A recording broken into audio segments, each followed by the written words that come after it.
Hello விவஸ் lifestyle Tamil YouTube சேனலுக்கு உங்க எல்லாரும் வரவேற்கிறதுல ரொம்ப மகிழ்ச்சி.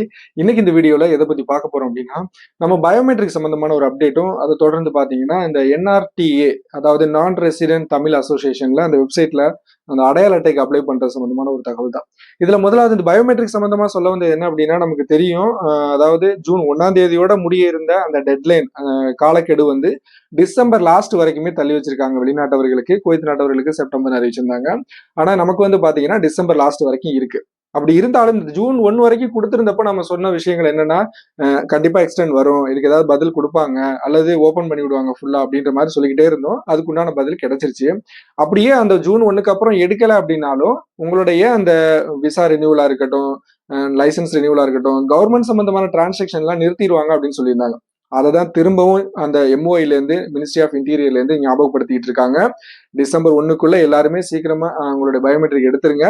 அதுக்கப்புறம் உங்களுடைய எல்லா டிரான்சாக்ஷனும் நிறுத்தி வைக்கப்படும் அப்படின்றத திரும்பவும் சொல்லிக்கிட்டே இருக்காங்க.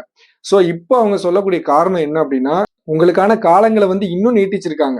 சோ அந்த டிசம்பருக்கு அப்புறமும் நாம எடுக்காத பட்சத்துல கண்டிப்பாக நீங்க ஏற்கனவே கேட்டீங்க பாத்தீங்களா, நம்மளுடைய காசு அனுப்ப முடியாதா, பணம் அனுப்ப முடியாதா அப்படின்ற மாதிரி கேட்டுட்டு இருந்தீங்கல்ல, கண்டிப்பாக அதை நிப்பாட்டுறதுக்கும் வாய்ப்புகள் இருக்கு.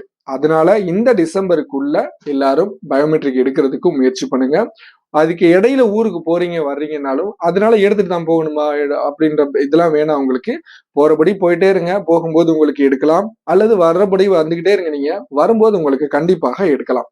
அதனால எவ்வளவு சீக்கிரம் எடுக்க முடியுமோ எடுக்கிறதுக்கு முயற்சி பண்ணுங்க. மெட்டாவில் எப்படி அப்பாயின்மெண்ட் எடுக்கிறது, சஹில் எப்படி எடுக்கிறது அப்படின்றத நம்ம வீடியோ நம்ம கிளியரா போட்டிருக்கோம். தெரியாதவங்க போய் பாத்துக்கங்க.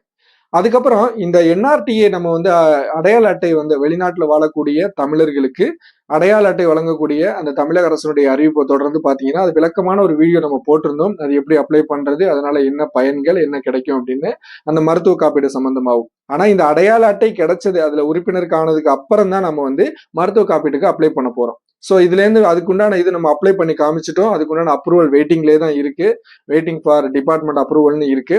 அது இன்னும் கிடைக்கல. சோ அந்த வீடியோல பாத்தீங்கன்னா நிறைய சந்தேகங்கள், கேள்விகள் கேட்டிருந்தீங்க. அதுல வந்து பாத்தீங்கன்னா, இதனால நான் வந்து அந்த டோல் ஃப்ரீ நம்பர்லாம் கொடுத்திருந்தேன் பாத்தீங்களா, அதுக்கு கால் பண்ணி நான் கேட்டேன். டோல் ஃப்ரீ வந்து நார்மல் கால்ல இருந்து பண்ணியிருந்தேன். ஒரு 2 நிமிஷம் வரைக்கும் நார்மலா போயிட்டு இருக்கு. அதுக்கப்புறம் வந்து காசு கட் ஆக ஆரம்பிச்சிருது. அதே மாதிரி நான் டைலர்ல, மொபைல் டைலர்ல வந்து டாலர்லயே நான் கால் பண்ணியிருந்தேன். அவங்கள்ட்ட பேசினதுல வந்து அந்த வாய்ஸ் ரெக்கார்டை வந்து ரெக்கார்ட் பண்ணி நான் உங்களுக்கு காமிக்கலான்னு தான் நினைச்சேன். ஆனா அவங்களுடைய பர்மிஷன் இல்லாம அது போடுறது தப்பு இல்லையா? அதனால அவங்க சொன்ன விஷயங்களை நான் உங்கள்ட்ட சொல்றேன். அதாவது நீங்க கேட்டிருந்த கேள்வி என்னன்னா, நான் 55 வயசு தாண்டி எனக்கு 56 ஆகுது, 58 ஆகுது, எனக்கு 60 ஆயிடுச்சுன்னு கேட்டிருந்தீங்க. அவங்க கிளியரா சொல்லியிருந்தாங்க. நானும் அந்த வீடியோல சொல்லியிருந்தேன். 18ல இருந்து 55 வயசுக்கு உள்ளவங்க மட்டும்தான் இதுல எலிஜிபிள் ஆகுறாங்க. சரிங்களா? அதே மாதிரி நிறைய பேர் வந்து எங்கள்ட்ட வந்து ஒர்க் பர்மிட் அப்ளை பண்ற இடத்துல என்ன பண்றது இதெல்லாம் கேட்டிருந்தீங்க. அதுக்குமே நான் வீடியோல தெளிவா சொல்லியிருந்தேன். அதுக்கும் அவங்க பதில தான் சொன்னாங்க. அதே அப்லோட் பண்ணுங்கன்னு சொல்லிட்டு. அதாவது ஒர்க் பர்மிட்னு கேட்கக்கூடிய இடத்துல சிவில் ஐடியினுடைய அந்த இதே காப்பியை வந்து நம்ம அப்லோட் பண்ண முடியும். பேன் கார்டு இல்லைன்னா என்ன பண்றதுன்னு கேட்டிருந்தீங்க. பேன் கார்டு இல்லை அப்படின்னா நீங்க அப்ளை பண்ண முடியாது. ஏன்னா சில விஷயங்கள், சில டாக்குமெண்ட்கள் கேட்கும்போது அது இல்லை அப்படின்னா அதுக்கு என்ன பண்றது அப்படின்னா வந்து பாத்தீங்கன்னா, அது கண்டிப்பாக நீங்க எடுக்கணும். எடுத்ததுக்கு அப்புறம் தான் அப்ளை பண்ண முடியும். சோ இந்த 3 மாதத்துக்குள்ள நீங்க அப்ளை பண்ணிட்டீங்க அப்படின்னா உங்களுக்கு ஃப்ரீ காஸ்ட். இல்ல அப்படின்னா அதுக்கப்புறம் 200 ரூபாய் கட்டி பண்ற மாதிரி இருக்கும். அதனால நீங்க பொறுமையா ஊருக்கு போற சமயத்துல பேன் கார்டு எடுத்துட்டு கூட நீங்க அதுக்கு அப்ளை பண்ணுங்க. அடுத்து அதே மாதிரி இது எவ்வளவு நாள்ல இந்த அப்ரூவல் கிடைக்கும்னு கேட்டிருந்தேன். அவங்க சொன்னது 2 to 3 டேஸ்ல வந்து கிடைச்சிரும். ஏன்னா இப்ப நிறைய அப்ளிகேஷன்ஸ் வந்துகிட்டே இருக்கு. அதுக்கு உண்டான அந்த டீம் வந்து ஒர்க் பண்ணிட்டு இருக்காங்க. கண்டிப்பா அதுக்கு உண்டான அப்ரூவல் கிடைக்கும் அப்படின்னு சொல்லியிருந்தாங்க. அதே மாதிரி இன்னொரு மிக முக்கியமான விஷயம் அவங்க சொன்னாங்க என்ன அப்படின்னா, ஃபர்தரா வந்து இங்க இருந்து இமிகிரேஷன் நல்ல முறையில வந்து கிளியர் பண்ணி இமிகிரேஷனோட உதவியோட ஒவ்வொருத்தங்க வெளிநாட்டுக்கு போறாங்கல்ல, அந்த மாதிரி போயிருந்தாங்க அப்படின்னா அவங்களுக்கு ரொம்ப ஈஸியா கிடைச்சிரும். அல்லது அந்த புஷிங்ல அந்த ஒயிட் பாஸ்போர்ட் இந்த மாதிரி எல்லாம் வரக்கூடிய நபர்கள் வந்து அவங்க வந்து சரியான முறையில் அப்ளை பண்ணி அவங்களுக்கு அப்ரூவல் கிடைக்கிறதுக்கு வாய்ப்பு இல்லை அப்படின்ற மாதிரி சொல்லியிருந்தாங்க. ஸோ இமிகிரேஷன் த்ரூவா வந்து ஃபர்தரான வழியில போயிருந்தாங்க அப்படின்னா வெளிநாடுகளுக்கு அவங்களுக்கு வந்து ரொம்ப ஈஸியா கிடைக்கும் அப்படின்னு சொல்லியிருந்தாங்க. அதே மாதிரி நான் 2-3 கஸ்டமர் கேரை கால் பண்ணப்போ அவங்க சொன்னது, உங்களுடைய நம்பர் சொல்லுங்க, நாங்க இதை கேட்டுட்டு சொல்றோம் அப்படின்னாங்க. நான் ஒருத்தர்கிட்ட பேசினது மட்டும், ஒரு 2-3 லேடி பேசினாங்க. அவங்க எல்லாமே சரியான, அவங்க கொடுத்த பதில்கள் வந்து எனக்கு வந்து ஒரு சாட்டிஸ்பேக்ஷனா தெரியல. திரும்ப நான் கால் பண்ணப்போ இன்னொருத்தர் எடுத்தாங்க. அவங்க தான் சரியான முறையில எனக்கு பதில் சொன்னாங்க. அதே மாதிரி அவங்களுக்கு ஒரு நன்றி இந்த இடத்துல நான் தெரிவிச்சுக்கிறேன். அதே மாரி இன்னும் அதுல கஸ்டமர் கேர்ல வந்து அவங்க இன்னும் இம்ப்ரூவ்மென்ட் பண்ணணும்னு நினைக்கிறேன். ஏன்னா நமக்கு குடுக்கக்கூடிய தகவல், நம்ம கேட்கிற தகவல்கள் வந்து கஸ்டமர் கேர்ல அந்த டோல் ஃப்ரீல வேலை பார்க்கக்கூடியவங்களுக்கு வந்து, அவங்களுக்கு அந்த தகவல்கள் முதல்ல தெரிஞ்சிருக்கணும் பதில் குடுக்குற அளவுக்கு. அது சரியான முறையில இல்ல அப்படின்னு தான் நான் நினைக்கிறேன். அதே மாதிரி அவங்க நான் கேட்டுட்டு சொல்றேன் சார், ஒரு 10 நிமிஷத்துல கூப்பிடுறேன்னு சொல்லிட்டு நம்மளுடைய நம்பர வாங்குறாங்க. ஆனா ஒருபோதும் அவங்க கூப்பிடவே இல்ல. ஸோ இந்த மாரி இருக்கக்கூடிய சமயத்துல ஒரு எமர்ஜென்சின்னு கால் பண்றோம் அப்படின்னா, எப்படி அவங்க அதுக்குண்டான இது வந்து நமக்கு உதவி பண்ணுவாங்க அப்படின்றது எனக்கு பெரிய கேள்வியா தான் இருக்கு.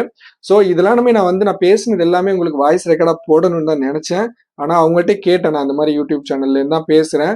இது மாரி நான் உங்களோட வாய்ஸ் ரெக்கார்ட் பண்ணிக்கிறேன் அப்படின்னு சொன்னப்போ, நான் பண்ணிட்டு தான் இருந்தேன். இருந்தாலும் அவங்க வந்து வேணாம் இது அஃபிஷியலா வந்து பர்மிஷன் கேட்டு தான் பண்ண முடியும்னு சொன்னதுனால, நான் அந்த வாய்ஸ் உங்களுக்கு போடல. அவங்க சொன்ன விஷயங்கள தான் நான் சொல்லிக்கிட்டு இருக்கேன். ஸோ இருந்தாலும் தமிழக அரசு இந்த ஒரு விஷயங்கள கொண்டு வந்திருக்கிறது பாராட்ட வேண்டியது. இருந்தாலும் இதுல இன்னும் நிறைய விஷயங்கள் நல்ல ஃபேவரா நமக்கு குடுக்கணும் அப்படின்றது தான் நம்மளுடைய எதிர்பார்ப்பு. மக்களுக்கு இன்னும் ரொம்ப சுலபமா இத எல்லாருமே அதே மாரி இங்க இருக்கக்கூடிய அமைப்புகளுமே ரொம்ப சுலபமா பண்ணி குடுத்தாங்கன்னா நல்லா இருக்கும்.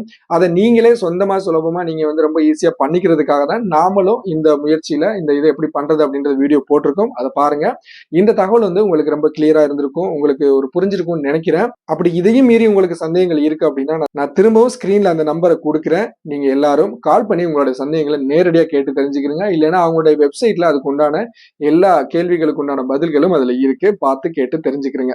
அவ்வளவுதான் நண்பர்களே. இந்த தகவல் உங்களுக்கு பயனுள்ளதா இருந்திருக்கும்னு நினைக்கிறேன். இந்த தகவல் சம்பந்தமான கருத்துக்கள், சந்தேகங்கள் எதுவா இருந்தாலும் மறக்காம கமெண்ட் பாக்ஸ்ல தெரியப்படுத்துங்க. மீண்டும் ஒரு நல்ல பதிவில் சந்திப்போம். நன்றி. லைக் பண்ணுங்க, ஷேர் பண்ணுங்க, சப்ஸ்கிரைப் பண்ணுங்க.